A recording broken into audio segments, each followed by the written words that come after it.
Have you heard of Olivia, the travel company for lesbians and LGBTQ plus women? You know what they say. Wherever you go, there you are. And when you're a lesbian or LGBTQ plus woman, you want to go on vacation, let your hair down, and be your unique self. Olivia Travel creates full takeovers of their cruise, resort, riverboat, and adventure vacations. So you'll spend the week with LGBTQ plus women who come from all different backgrounds yet have so much in common. It's life-changing to be in the majority on your vacation. You don't know until you go. Discover Olivia for yourself at olivia.com or through the link in our show notes. Save $100 on your next Olivia booking with promo code CRUISING. You know, it was a little neighborhood bar that was international.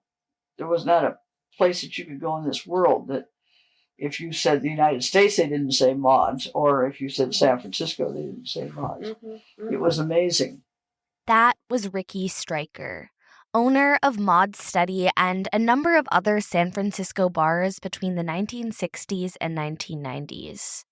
Mods in particular is cemented in our history, largely because of the 1993 documentary Last Call at Mods. I'm Paris Poirier. I directed and produced Last Call at Mods. And I'm Karen Kiss, and I produced Last Call at Mods. Paris and Karen are partners. We did have our first date at Mods. We did. Even before the documentary, Mods was well known to lesbians across the country. Everybody had been to Mods. You didn't live in San Francisco and you didn't go to Mods. And in fact, I went to Mods from the airport on my first trip to San Francisco. The idea for Last Call at Mods came to Paris and Karen in 1989 through a good friend connected to the bar. And she gave us the secret information that Mods was going to be closed permanently. And so that's how we started it. Mm-hmm. It was an inside track thing. I had been studying at USC Cinema School. Paris had studied film. I had studied broadcast communication arts. We certainly understood what documentary was about, but we'd never made a film, ever. But to make it, we had to be naive. In other words, everything was stacked against it getting completed. And so we just had to have this blind faith. And this just grew and grew and grew.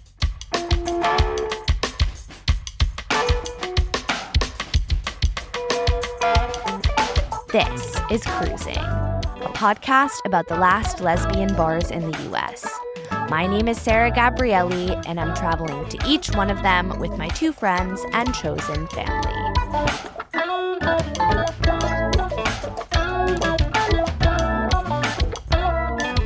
This episode, we're taking you back in time to Mods. Rikki Streicher, the legendary owner of Mods, passed away decades ago, back in 1994, but she's remembered by many. She had short hair, kind of a pixie cut, and very lively eyes. This is Susan Fahey, a very close friend of Rikki's. She wasn't very tall, but she was a very commanding person, very interested in knowing people. Whether you're the cab driver or her bartender or her partner, she had a very, very curious mind. She had an easy way of, well, of course, we used to say it's because she couldn't remember people's names, but she might come down from the office upstairs and walk in and somebody's sitting at the bar. Hi, hon. She called everybody hon, and it was very welcoming kind of thing. But personally, she was very interesting, very engaged, had a pretty sharp wit. And she was completely secure in herself in business. Susan is one of the women featured in the Last Call at Mods documentary. She was an important presence at the bar and a number of Rikki's businesses.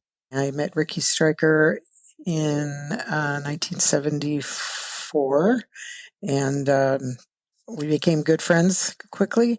And she hired me to work at Mods in February 1976.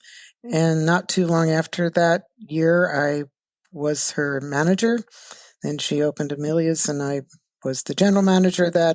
Amelia's is probably the most notable of Rikki's bars outside of Maud's. From what we've heard, it was an extremely popular, multi-level lesbian dance club. And she opened Olive Oil's Pier 50, and I was the manager of that. So got to know her very well, and was a dear friend of hers to her death, until her death in 1994.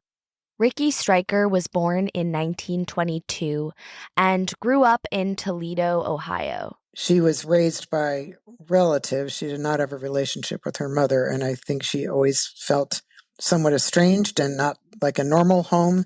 And I think she also felt, as a gay person, that so many people she had met along the way were estranged from their families.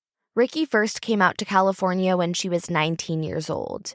She'd been going to college a couple hours away from home, and then Easter break of her sophomore year. The family dropped her at the bus station to go back to Denison, and she decided she had had it and was striking out on her own and got on a bus to Los Angeles. Rikki recounts this decision in the documentary. Well, let's see. My parents had died. My guardian had had a nervous breakdown. It's my second year at college, and it was Easter time.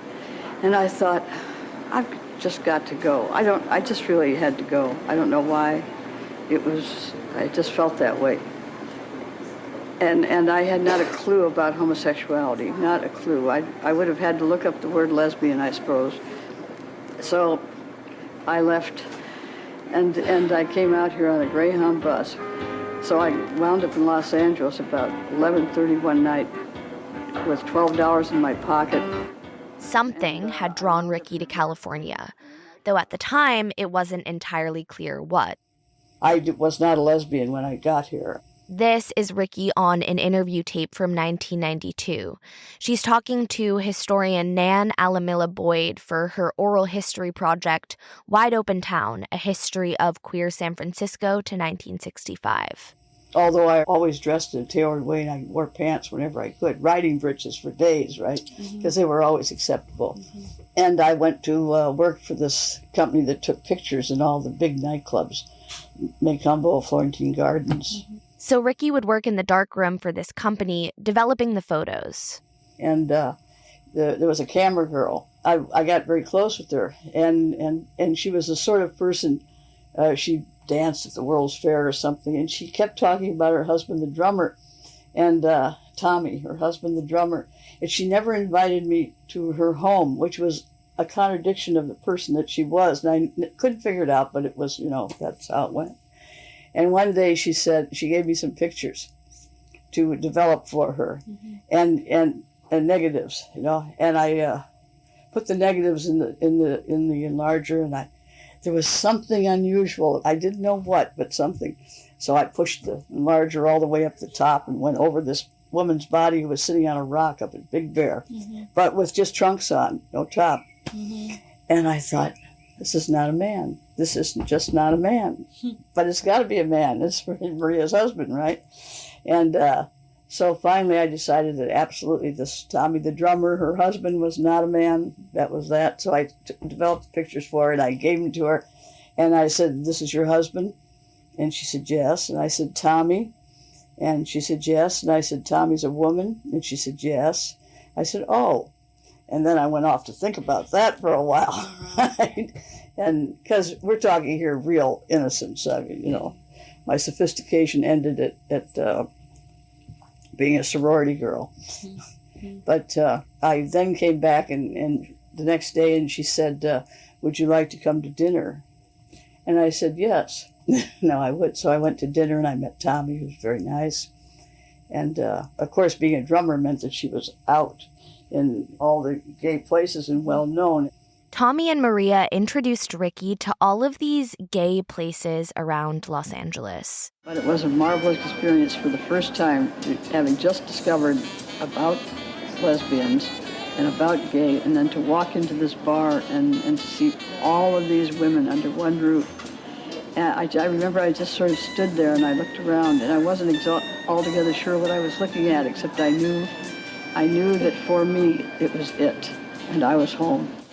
And this is how Rikki met her good friend Reba Hudson, whom she often mentions on these tapes. Well, meeting Reba was certainly an adventure for me. It got me to San Francisco, begging fruit from sailors every inch of the way. We met at some all-night party at Malibu. Meeting Reba that night would change the course of Rikki's life and the history of lesbian nightlife as we know it. She said, "You mean you've never come to San Francisco?" And I said, "No." And she said, "You've got to." "Oh, no." She said, "You've got to see San Francisco." So we were going up and down Hollywood Boulevard. This party had lasted 2 days. And then we got on a train to come up here, which was 18 hours. And I had 50 cents, which Reba borrowed from me, bought magazines, which left me hungry. So anyway, we got here Easter Sunday morning. It was raining and never left. It was 1945 when Rikki's train finally arrived in San Francisco. Well, I had found out I wasn't straight by then, God knows. But, of course, the first thing I did when I got here was I said, "Aha!" In a minute I said, "Aha." And cut off my hair and became a dyke. I mean, it was a butch, not a dyke. Yeah. Rikki's rapid transformation from femme to butch presenting was memorialized in side-by-side portraits on the wall at Maud's. Well, it was filled with photos. And, there was the beautiful portraits of Rikki that were, her with young with curly hair. And then a year later, she's in her whole drag. Bought a jacket and put on a tie, and there it is. That all happened within about a year, one or the other. One was 20 and one was 21. It was here in San Francisco from the late 40s to the early 60s that Rikki really came into her queer identity. She spent much of her 20s and 30s immersed in the lesbian nightlife scene. Well, in those days, all of the women's bars were on Broadway in North Beach. This is a time period we'll be covering much more extensively in our next episode. There was Mona's, Chi-Chi's, the Candlelight, those three, and they were all women's bars, and that was the total scene here in San Francisco for women. Rikki supported herself working in the local bars and restaurants and eventually got a well-paying job as an X-ray technician. She stayed there for 10 years, presumably saving up some money. And then, in 1966, she opened Maud's, her first of many businesses. Gloria Grant, whom I had known over the years, had bought Bradley's across the street, and she'd opened Bradley's. This was in 1965. She said to me, "There's a bar over called The Study, and I think they'd make a wonderful woman's bar," and we talked about it. So we agreed that we would be partners and buy it, which we were. I opened the bar in April of 1966, and we called it Maud's, and it was Maud's Study. And people would talk to each other on the phone and say, "Well, you want to go to the library tonight?" That's how careful one had to be back then. And why name it Maud's rather than Rikki's? Noel Coward was writing a lot of songs in the 60s, and I thought that he had written a song. I do not know the name of it. There was one line in it that sort of caught my fancy, and it was, "Maud, there are fairies buried in the bottom of your garden. Maud, you rascal, you." And according to Rikki, Maud's was an instant success. Because there was no pressure in Maud's. We're back with Paris and Karen, the filmmakers. Like you could wear whatever you wanted. You could get stoned in the backyard. The beer was really cheap. I remember. 75 cents. For a long time, yeah. But I think during the day, the beer in Maud's was 30 cents. I mean, it really was very accessible. In so many ways, for example, keeping drink prices low, it was clear that Rikki cared deeply about her customers' well-being. That's really what made Maud so special. There were large photos on the walls that had been taken at softball games in different places of different customers. And then there were these photo collages that had events of parties and whatnot. So it really felt like our space, even if you weren't included in the photos, which I wasn't, but it was different than any other place. No other bar puts beautiful portraits of customers, just ordinary everyday dykes. You knew that someone cared. Yeah. Like the owner really cared about who was going in there. And that's hard to find. Mm-hmm. I don't think that there are many spaces that exist like that or did exist like that. And that imagery of lesbians, big blown up pictures of lesbians. There weren't pictures of lesbians anywhere else. The other thing Rikki used to do was have horoscope parties. She was big on people's birthdays, and this was to celebrate every customer's birthday. So if there'd be a Virgo party and a Capricorn party and these beautiful signs, and then there'd be a special night just celebrating those people. I mean, other bars didn't do that. Rikki understood this on a very personal level, that a lot of the women at Maud's didn't have families supporting them or childhood homes to return to. Like Rikki, many had moved to San Francisco to embrace a part of their identity that couldn't have fully flourished back at home. That was a major function of going to Maud's, is building a community. This is Jeannie, a Maud's regular. A lot were uprooted. People were migrating at that time. People were leaving their homes. I stayed open 365 days a year because I said, if these women can come here for all the other days in the whole and entire wide world, we will be open Thanksgiving and we will be open Christmas and we will have food for anybody who wants it. And we did. If anybody wanted it, it was there. And it was always filled with people, not because of the food, but just because of the ambiance of doing it. And I always made the bartenders work. They couldn't pass it off as somebody else's. If they could get those tips 365 days a year, they could be there on Christmas too. And they were. And so was I. This is something we've heard at many of today's lesbian bars.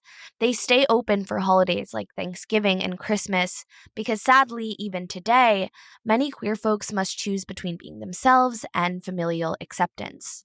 But Maud's may very well have been the first lesbian bar to start this tradition.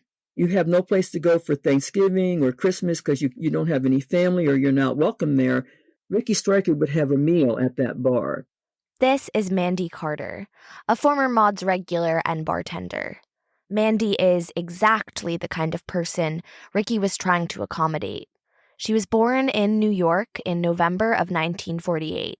With a brother 1 year older, Ronnie, and a sister 2 years older. Our mother, after I was born, our mother left and never came back. We became wards of the state. We became orphanages, basically, the ward of the state of New York, at least for my first 18 years.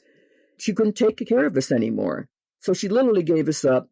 And when she gave us up, the system came into effect. And that's when they place you into different places. That's how we ended up at the Albany Children's Home, which is like an orphanage. Now I think they call them children home societies. Mandy and her siblings, Ronnie and Dolores, lived at the Albany Children's Home for 8 years. But the home got sold.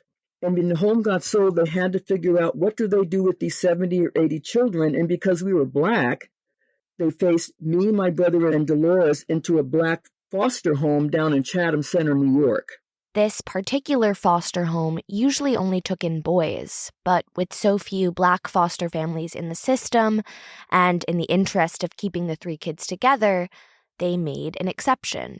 They've been doing it for quite some time. They have people on file, and it's very few kids of color know where to get placed, and they were willing to take any Black children. And so they took the 3 of us in. And unsadly, until I got my period at 12, all of a sudden the foster mother says, I can't take care of you. I'm worried about you getting pregnant or whatever.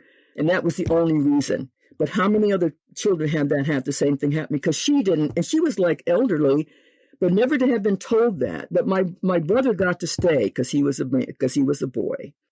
My brother got to stay. Dolores got shipped off, Schenectady Children's Home, and I did. Dolores had actually been sent away the year before Mandy, which we can only assume now was related to getting her period as well. By the time Mandy arrived at the Schenectady Children's Home the next year, Dolores had already been relocated.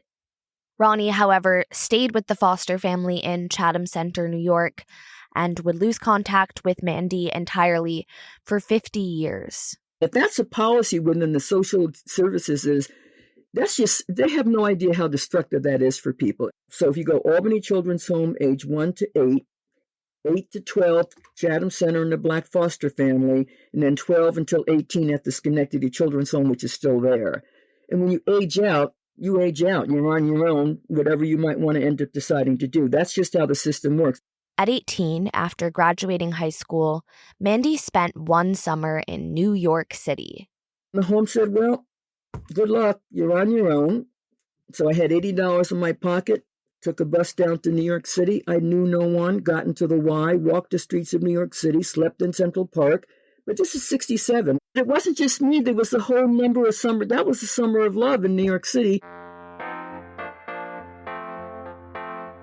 I wasn't the only one. It was like a lot of people we're not living on this. That was just part of the hippie thing, you know. It was fun. I had a sleeping bag, felt safe.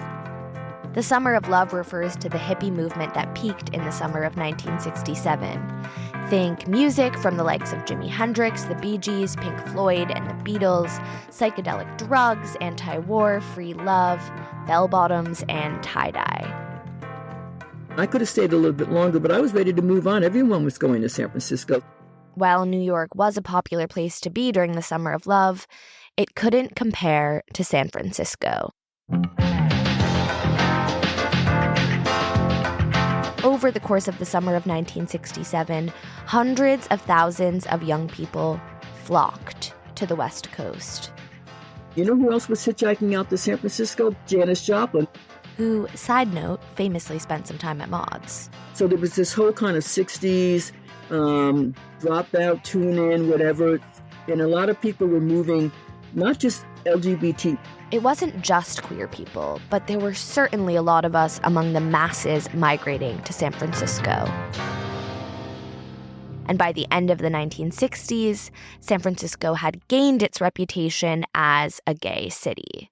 It was on like the cover of Time, it was right. The gay mecca. Paris and Karen are talking about a controversial 1969 issue of Time magazine titled The Homosexual in America, which featured a cover story pointing to San Francisco's thriving gay scene. But it wasn't an altogether positive representation of the queer community. The article labels gay people as seeming, quote, fairly bizarre to most Americans. But even media attention like this just further fueled the gay and lesbian migration to San Francisco. And it all said San Francisco, the Mecca, the Mecca. That's where everybody was. So it got this tremendous promotion. The city did. Right. It's where you went to flee the East Coast and family and whatever you were running to something when you went to San Francisco, because you knew there was a community there. You knew you could be yourself, and you knew you could afford to live there. Put our thumbs out and got to San Francisco, hitchhiked out to San Francisco. That's how we got there. And one time we ended up hopping a train. I mean, literally, we got on a train that was going to California. You know, we got rides from VW buses. The hippie thing was going on, and, you know, it was the place to be. And I didn't know anything about it. I was just basically a follower. This is Jeannie Clark, a Maud's regular who came out to California a few years after Mandy did. There's a really great bar. It's Maud's, and they're really beautiful women there, and you should go there. This was all Jeannie knew having arrived in San Francisco in the summer of 1969. She was 26 at the time and newly out. I went every night for a year because I didn't know what else to do as a young lesbian trying to figure out the world. Like Mandy and Rikki and probably a big portion of the people migrating out to the West Coast, Jeannie comes from a complicated family history. My mother, I think, had her first breakdown when I was about 3 years old and was taken to the state mental hospital. As an infant, she had been adopted into a pretty tumultuous family. This was in Macon, Georgia.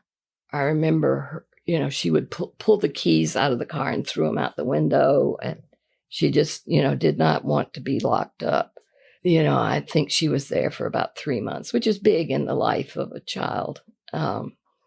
I think she went in all maybe 4 or 5 times. So I failed the 3rd grade on one of the trips. It I feel sad now even just talking about it. But then, at age 11, Jeannie would discover her first iteration of a chosen family. My mother went to the hospital sometime around there, and I went to work down at my daddy's drugstore. He didn't own it, but he managed it, and it was his little fiefdom. There was a group of young women who worked at the drugstore. They took Jeannie under their wing. I think they all knew that my mother was sick, and because she had come down there sometimes and act out. So I was like their baby. And they, I was 11 years old, and Sarah was mama. Eloise was grandma. But Sarah was so pretty. And she would hold my hand, and I loved that. Oh, I love that so much. And if she would hug me, I liked that a lot too. Even when Jeannie's mother was home from the hospital, she preferred the company of Eloise and Sarah. My parents did fight, and my dad would be violent. And my dad's drinking was increasing. It's a progressive disease. So it would be ugly. And, there would be fighting at dinner and plates flying. And it was like, I don't want to be here. I basically sort of ran away from home and stayed over with Eloise and all these other women who lived in this boarding house. It was about $7 a week. So I just stayed with them, and I'd sleep in the bed with them. And, my mother was upset about it, but I just stayed away from home. I stayed kind of the whole summer. 15 years would pass after Jeannie's first crushes on Eloise and Sarah until she was able to live relatively openly as a gay woman in San Francisco. That's a long time to wait, when you're that young, most of your life. You're 26 years old. You want to get a little love by then, You've been waiting since you were 11 years old. That's a long time to wait. So you can see why a place like Maud's would mean everything to Jeannie. Gradually, I started to know people. I started to know Rikki. I used to like to go to Maud's in the daytime when Rikki would work. A lot of lesbians would like to sit in the bar and chit-chat with Rikki, when she was working in the daytime. And so we'd all sit down at the end of the bar. There'd be 7 or 8 of us, and it was the most fun. Mandy would set foot in Maud's for the first time that same year in 1969. Everyone say, if you ever make it to San Francisco, you need to know there's a bar called Maud's Study. You need to go there. But because you had to be 21 to go into the bar, I sat across the street. I had to wait like 2 years, literally, to turn legally 21 to go into that bar. And it was on my 21st birthday, November 2nd, I went into Maud's for the first time in my life. And it was extraordinary. Scared to death like a lot of other people. But I remember, if you remember when you first walk into Maud's, you look exactly to the left, there's those seats, that's exactly where I sat. I didn't go into the main part of Maud's. I sat there in that little section right there, nice and safe. And that window, that window was not there. That was all covered over. But I sat there, and I think I ordered a drink, and all gay men worked at that bar. Because in 1967, or 69, whatever year I ended up going into the bar, unless you owned that bar, women could not be bartenders. That was the ABC law. So all the men we got to be at the bar came from the Castro. They were all gay men. And I said, I'm here for my 21st birthday. He said, let me buy you a drink for your 21st birthday. That was my first introduction to Maud's, thinking, I feel like welcome here. Women wouldn't earn the right to bartend in the state of California until the 1971 landmark case, Sailor Inn, Inc. versus Kirby, the details of which are kind of a funny story. Sailor Inn, Inc. owned a restaurant called The Classic Cat in Los Angeles. The Classic Cat was a topless bar, and they wanted to be able to have topless female bartenders. They won the case, but not before California's Alcohol Beverage Control Board added a new rule. Bartenders had to be fully clothed. So there were no topless bartenders for The Classic Cat. But thanks to them, bars across the state could finally hire women bartenders. And Rikki could start hiring her customers, like Mandy. Rikki oftentimes would say, if anyone wants to be a bartender, we can train you. And I had the good fortune of ending up to be a bartender at Maud's for a while. According to Rikki, she was one of the only bar owners to hire women of color at the time. I'm the only one, as a matter of fact, behind the bar, managing, you name it. I don't care. Never did. I happen to have a view of women of color, or women of any kind, with or without color, is that it happens to be the individual that matters. And how they come wrapped is neither here nor there. You could be a black asshole or a white asshole. It makes no difference. In Mandy's experience, the San Francisco lesbian community as a whole didn't actively discriminate against people of color. You had like 12 different lesbian bars. None of them were specifically people of color, none of them, but they all welcomed you. In the lesbian community, it was more, they were just lucky to have you as a lesbian. I mean, you weren't discriminated against being black and lesbian or Latino and lesbian. But that doesn't mean people of color always felt entirely comfortable in white-run spaces like Maud's. It was just the way I think San Francisco society and culturally, the music they played. It was Janis Joplin. It was, the Beatles started to happen. And the music they played, it just seemed like not maybe as welcoming. And while anyone could walk in the door at Maud's, there was a complicated social hierarchy amongst the regulars. It was like there was a sorority feeling to it, I think, for the people who were regulars. We were refugees from the straight culture. And so we brought a lot of sexist attitudes into our situation. This is something Jeannie spoke a lot about. There was a pecking order, and the women who could pass for straight or were better looking, were on the top of the pile. And I was always fat. I was never a skinny person, so that's why it hurt my feelings. Jeannie showed us her copies of the Maud's yearbooks that they used to give out at reunion parties. But her feelings were hurt that she wasn't in any of the photos. I felt like I was a contributor to the culture, and I did not even appear in that book, not even referenced. Yeah. We've heard a lot about the sort of general cliquiness at Maud's, and it seems Rikki at least had a hand in fostering that sense of an in-crowd. When she turned 50, it was such a big deal, and everybody, it was a big party and all that stuff. And, how old am I? I don't know, about y'all's age or something. So I want to ask her for wisdom or advice or something. And I think she was very amused by me asking, because it was sort of silly. She was only 50.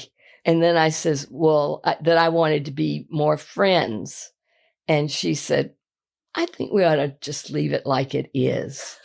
And so I was not in the in crowd with Rikki. Have you heard of Olivia, the travel company for lesbians and LGBTQ plus women? You know what they say. Those who wish to sing always find a song. And when you're a lesbian or LGBTQ plus woman, you want to be able to go on vacation, have some laughs, and be your unique self. Olivia Travel creates full takeovers of their cruise, resort, riverboat, and adventure vacations. And they program every trip with comedians and musicians from our community.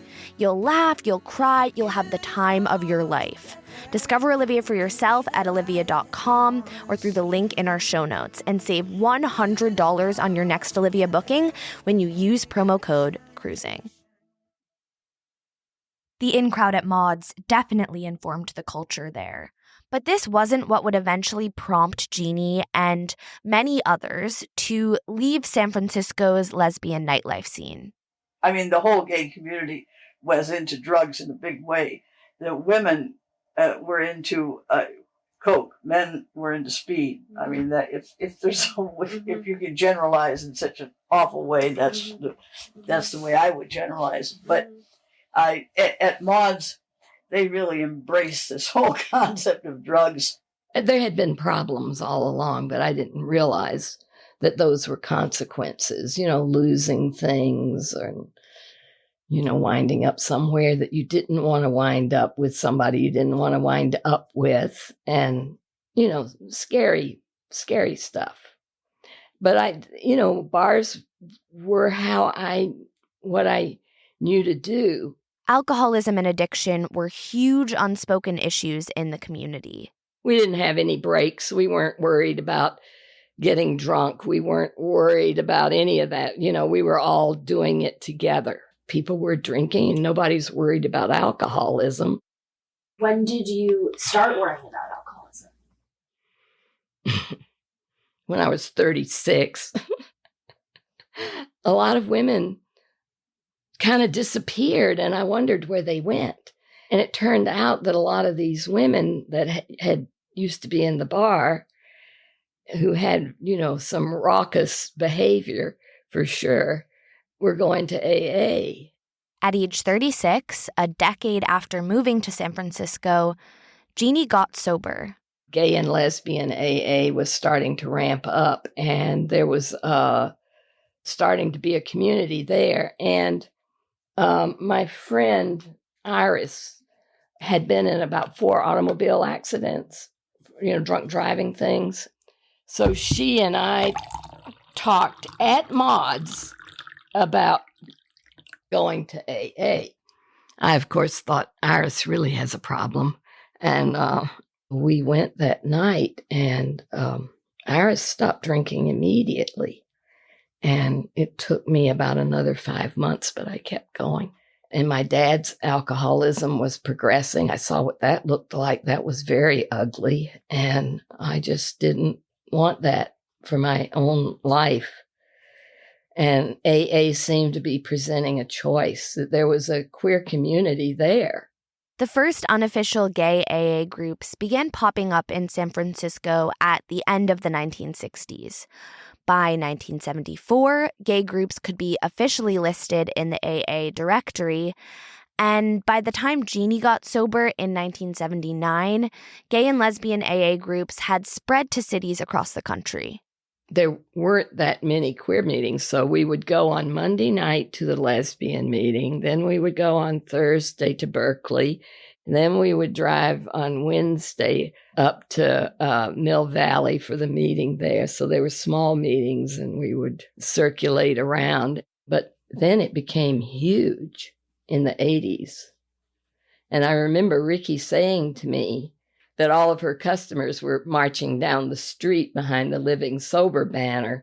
Of course, Rikki was joking, partially at least, but I imagine it would have been a bittersweet time. Seeing all these people she had grown to love and care about making healthier choices, and also knowing it might mean the end of Maud's. Some of it was the bar was closing because of AA and people, moving along to a different life. Why did Maud's close? Closed because times had changed. It was right down the street here. Yeah. And I didn't own the building. And the rent had gotten very high. And, for a while it was just a handful of women over there, and very slowly it turned along. But it was just time to, sometimes it's time to go. And that was the case over at Maud's. I almost let it go too long, but I stopped just in time. I could sometimes be, oh, no, Mods can't close, that type of thing. She's like, okay, get a grip. And here's what it's all about. This is Susan Fahey again, Rikki's friend and bar manager at the time of Maud's closing. She says a lot of their business had come from the Bay Area Women's Softball League.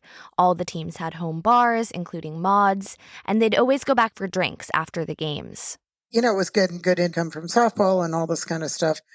By those last couple of years, the Bay Area Women's Softball League, I think, was gone, and income was dwindling. You can only run a bar so long with X amount of slow nights.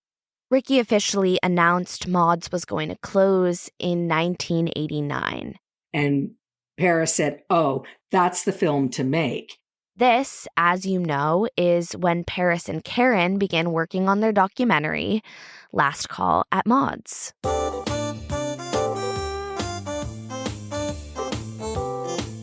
They were on board. Everybody got it. They got it. They knew.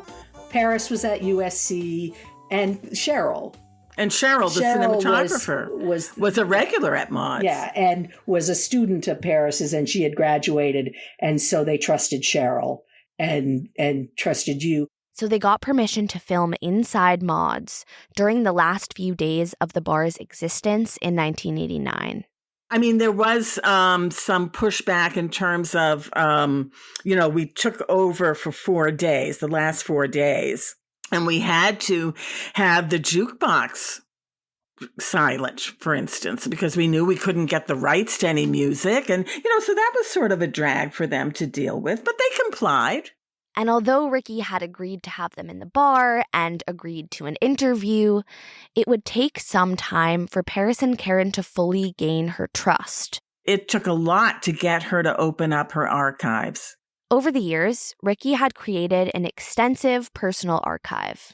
She was a camera girl. She had taken all these films and photos. She didn't open that up to us right away. We had to win her trust with that we were going to make a film that was going to honor because we were not regulars at the bar. Regulars. So she didn't know how sincere we were. I mean, she thought we were. She presumed it. And then we had a later cut. It was about 1.5 years into the editing process.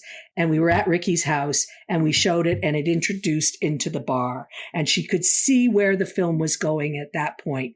And she said, "What do you need?" And we said, "Archives." And that was that. The B-roll was covered. People might not realize this, but, the little bits of the interior of Maud's from the 1970s, the footage that's in the film, that's extremely rare stuff. Video cameras in the 1970s were expensive and bulky. Not very many people owned them, and those that did probably didn't tend to bring them out to the bar. And at lesbian bars specifically, you had to be careful taking photos and videos in the 1970s. Lots of people wouldn't have wanted to be on camera. Some weren't out at all to their friends and family. Some had jobs that they could lose if they were outed. There's not a whole lot of it out there because women wouldn't let themselves have their photos be taken. Rikki had the trust of the people within the bar. And they were drunk. Well, there is a lot of the time. And so their guard was down. And these were just home movies, so they knew that they wouldn't get out to the public. So for all of these reasons, archival lesbian bar footage from that time is a rare piece of history. After filming the bar's last week in 1989, Paris and Karen would spend 4 years editing, budgeting, and getting on Rikki's good side for those archives. It was the money. And not getting the archives from Rikki right away. And shooting the archives was expensive. You had to go into a lab and, the camera was mounted on the ceiling and it would do, close-ups and long shots and tilts and pans and all that stuff. So that was pricey. Yeah, it was $250 an hour. That was a lot of money back then. Yeah. There were many times that we were out of money and, we were getting discouraged. And I kept saying, no, this has to be a feature film. It has to be at least 75 minutes in length, in order to qualify as a feature. And it has to get done. It must be finished. And it took on a life of its own. I mean, it was sort of like a baby demanding to be born, Until finally, on February 5th, 1993, Last Call at Maud's premiered at the Castro Theater in San Francisco. The critics loved it.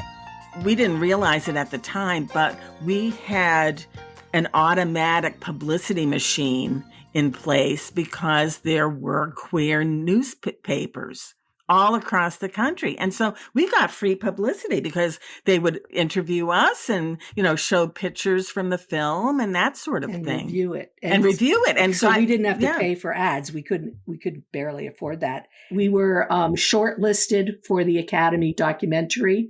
They have a list. 10 are on the short list and 5 get a nomination. And we were amongst the 10. So we got an Academy screening and stuff, which was very nice. And the interesting thing is After it had done its rounds and it had been around for a little bit, we got this very official letter from the Library of Congress, and it was an order. It's not a, hey, we like your film. Do you want to put it in the... No, it's like, you must, and you will, and like penalty of law, like you have to do it. We sent it because they made you. I mean, that to me was now and even then the biggest honor.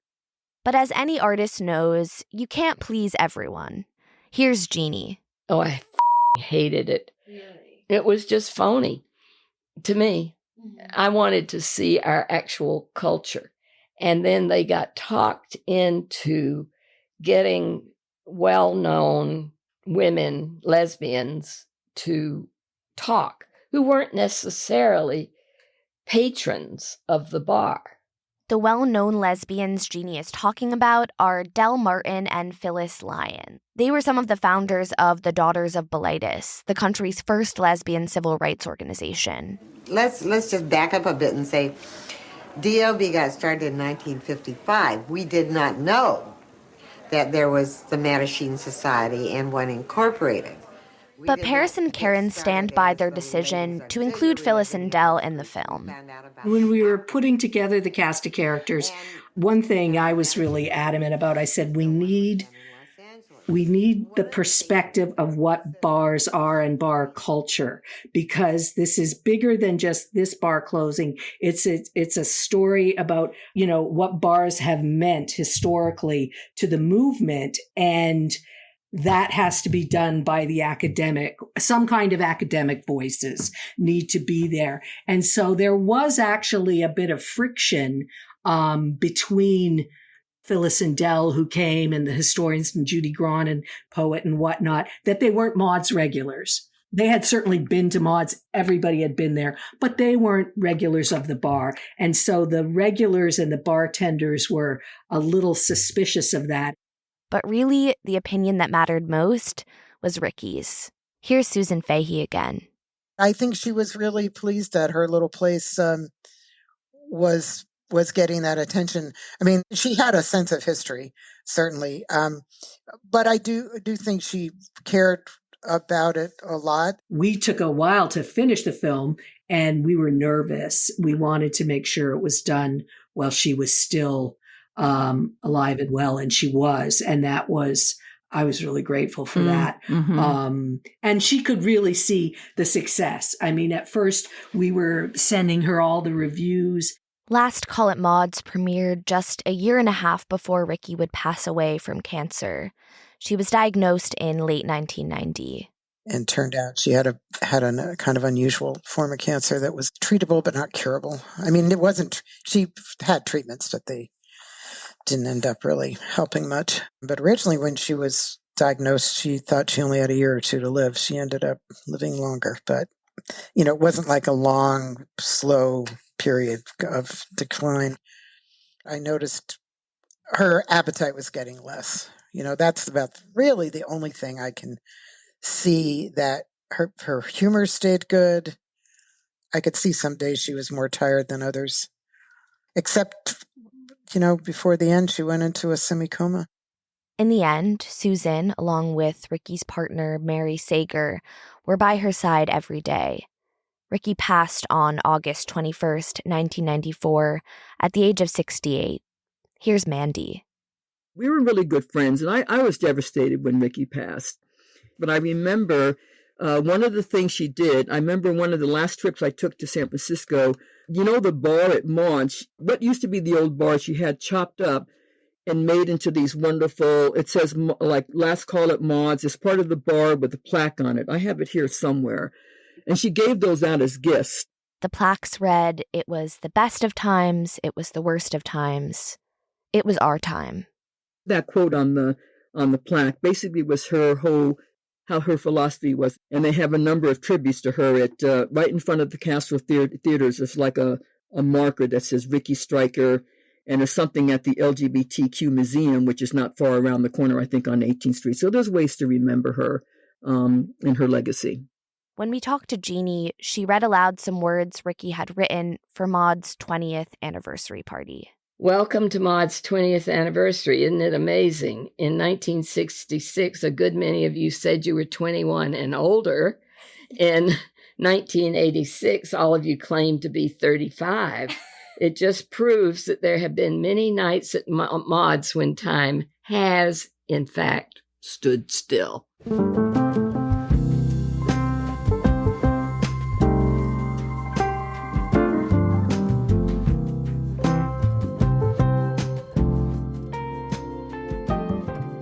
Both Jeannie and Mandy had moved on from Maud's well before the bar actually closed its doors.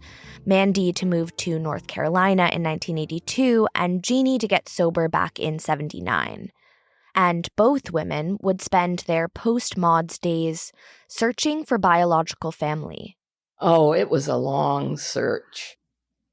It really took about 20 years, but I wasn't looking all the time. I was kind of intermittently looking. Early on in her search, Jeannie was able to find her biological mother. She saw me a little bit, but she was angry and uptight for me contacting her. And I said, well, I know it might be hard to tell me, but, I'd like to know who my father is. And she says, oh, Jeannie, why do you have to know? And I wanted to know. And she was supposed to meet me the next day, and she didn't come. And that was terrible. Jeannie would spend the next 20 years looking for her father. She eventually figured out his name through an adoption group, and from there tracked down the phone number of one of her half-sisters. I called her, and I was very scared, but I had learned in AA how to walk through fear. And I mentioned different people. I knew who the grandparents and all those people were. And I said, I have reason to believe that I'm related to you.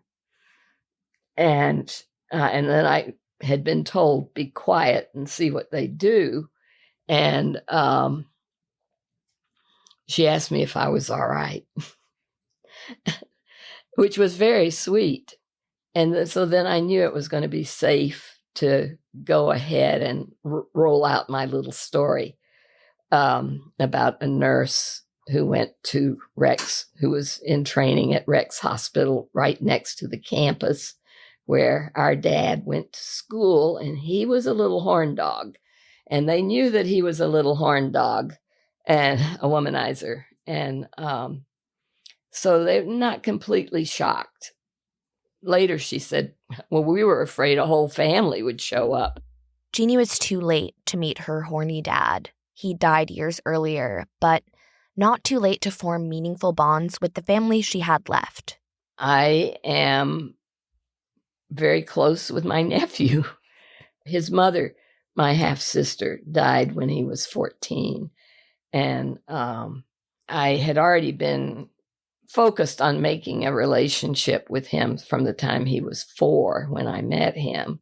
And so I just came up with this idea after his mother died that we would go on trips. And so we would go on a trip every summer. First, he was into going into Civil War reenactments, and I was into it too, history. And then we started going other places. And so we just went to the Grand Canyon That's so in beautiful. October. I'm like getting emotional. That's amazing. Yeah. Mandy's search, on the other hand, has been ongoing, though she already knew the people she was looking for. I lost contact with Ronnie for 50 years because we had no way to know where I was. He didn't know where I was. I didn't know where he was. Nor did they really know any identifying information about each other. I did not know our mother's name. I didn't know where she was born. We didn't know the circumstances as to why the three of us were let go, why she gave us up. Life happens. Then Mandy moved to North Carolina in 1982 and went to get her driver's license. They said, I'll tell you what, Mandy, now that you're now trying to get a driver's license, you need to have it. We're going to send you what they call your paperwork. Your paperwork is like all the information, your mother's name, where she was born, your father's name, where he was born. So now Mandy had all of her records, but this wouldn't successfully lead her to family for another 40 years when, in 2020, she put her information into Ancestry.com. And then, in 2022, Ronnie popped up. Now, I need to tell you something. Ronnie and I have known each other. Like, I got along with my brother Ronnie when we were living in that black foster home. I got along with Ronnie really well. And even though I had to leave and got shipped to Schenectady at the age of 12, Ronnie and I, we just had a relationship, and I lost track with him. So when I saw his email and I saw I could email him, I knew I felt comfortable. He wrote back and said, "Mandy, I can't believe you're contacting me." And I said, "Can I find a way to not only call you, but can I Zoom you?" And I'm telling you, I didn't cry. We just picked up the conversation like we did if I had been 12 years old. That was the power of that conversation. It was like, "Ronnie." He said, "Mandy." And the first thing I said, "What did they tell you why I had to leave?" And he said, "Because you didn't want to be here anymore." And for the first time in 59 years, I said, "Ronnie, they lied to you." That's a lie. We lived with that for 59 years. But think about that. I'll never forgive that woman. And then I said, let's pick up the conversation where we were when I last saw you at 12, and that's what we've been doing. It is that powerful. And I felt like that. So we were good friends. He looks just like me. He's all bald now, but he looks just like me. We always looked alike. And now again, we're on the quest to find Dolores if we can. Neither Ronnie nor Mandy had had any contact with Dolores since the last time they all lived together as children. We can't find Dolores. We don't know if she's dead or alive. We're trying to find her. We don't know if she got married or not. We don't know if she's using the same name or not. Yeah, at one point, when I got my paperwork, it said she ended up living in Los Angeles, California. We had the actual address. We don't know how to find her. And their search continues to this day. In the meantime, Mandy and Ronnie video call frequently, and Mandy stays in touch with chosen family, people she's known for 50 years now from back in the day at Mods. It's now called Finnegan's Wake. But you know what? If you go to the Facebook page of Finnegan's Wake, they have the Last Call at Mods on their website, and they keep that sign there. And we did reunions. After Mods closed officially, we started doing reunions at Mods. Or rather at Finnegan's Wake. This is actually how we first found Mandy, because she's the admin on the Mods Reunion Facebook page. I think the last one we did is when Mods would have been 50. But Finnegan Waits continues to be a very welcoming place for the LGBT community. I've gone there. And did you meet Tom? Who's the owner? Tom Frankel. We did, in fact, stop by Finnegan's Wake, and we met the one-of-a-kind Tom. Do you mind if I record your voice for the podcast? No, not at all. Okay, you can do whatever voice you want, just as long as I can do lots of voices. I love that. Made Rikki an offer she couldn't refuse. I said, "You're going to sell me this bar, right?" All kidding aside, I don't care if you use that. That's of course, my gangster voice. Hi, Chuck. This silly guy owns Finnegan's Wake. Hi, my name is Tom Frankel. I'm from St. Louis. I moved here in 1969. My sign is neon, and my moon is in Emeryville. Tom bought the bar from Rikki in 1989. Well, the story is I had a bar on 24th Street from 1976 to 1984 where a real jerk, can I swear on this? A real asshole of a San Francisco landlord evicted me, even though, for no reason at all other than he liked to hurt people. And I said, but I don't want Finnegan's to die. So I spent years looking for another bar to buy, bid on a couple, but tried to lowball everybody. And then finally, I heard that Mods was for sale. Okay.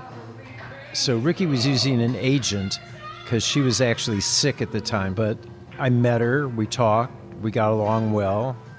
And she said, I just wasn't going to sell this bar to anybody, but you seem like a nice guy, so I'll sell it to you.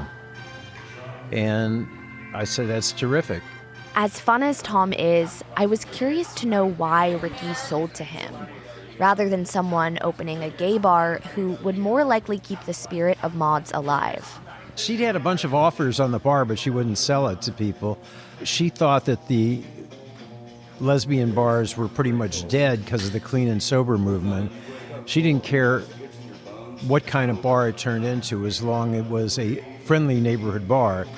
And did she explicitly say to you that she wanted to sell her bar to you because you were friendly, because she trusted you to like create that environment there? She told you that? She told me that she got a good vibe from me and that I seemed like a decent, nice person. Tom's a very pleasant, outgoing person who already had a piece of a kind of neighborhood bar, mostly straight type of neighborhood bar. As I mentioned, Susan Fahey had been the bar manager and a confidant of Rikki's back when Maud sold.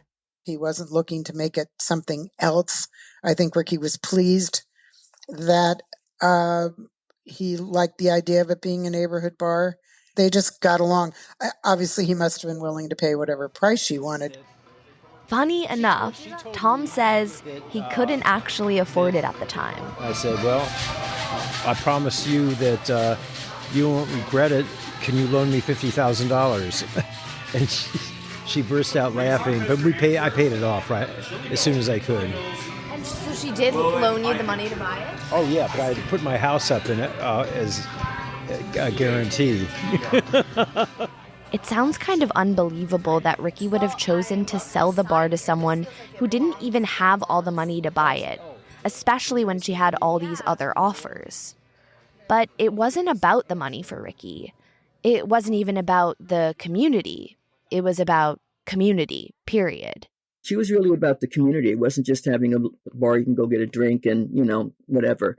Remember, she said at one point, Mandy, anyone can go down to the 7-Eleven and buy a 6-pack of beer for less than what it costs you to buy a beer in this bar. Why do you think they come to this bar?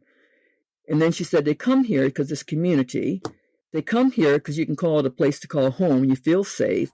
The thing about a bar was, number one, a bar had, well, at least mine did, and it's true of the others too, you knew that when you went in there you were safe. It was a safe place. Or you were surrounded by people and you weren't alone.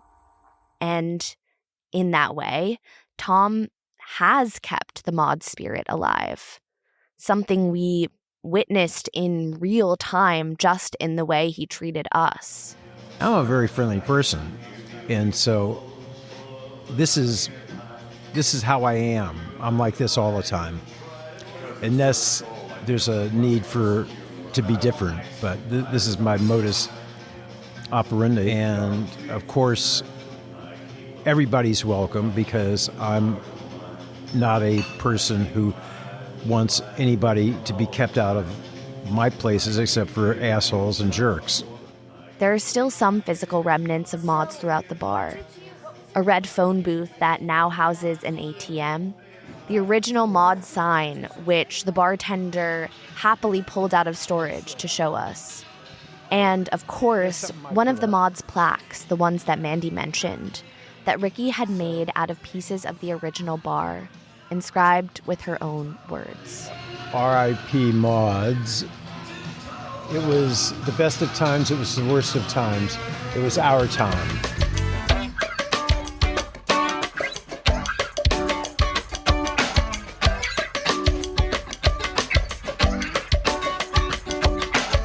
Cruising is independently reported and produced by a small but mighty team of 3. Story producer and social media manager Rachel Karp, line producer and resident road trip driver Jen McGinnity, and story producer and audio engineer me, Sarah Gabrielli. Our theme song is by Joey Freeman. Thank you to our sponsors Olivia Travel and Honda. You can find more at our website, cruisingpod.com, on social media at cruisingpod, and at patreon.com/cruisingpod. Listen to Cruising wherever you get your podcasts.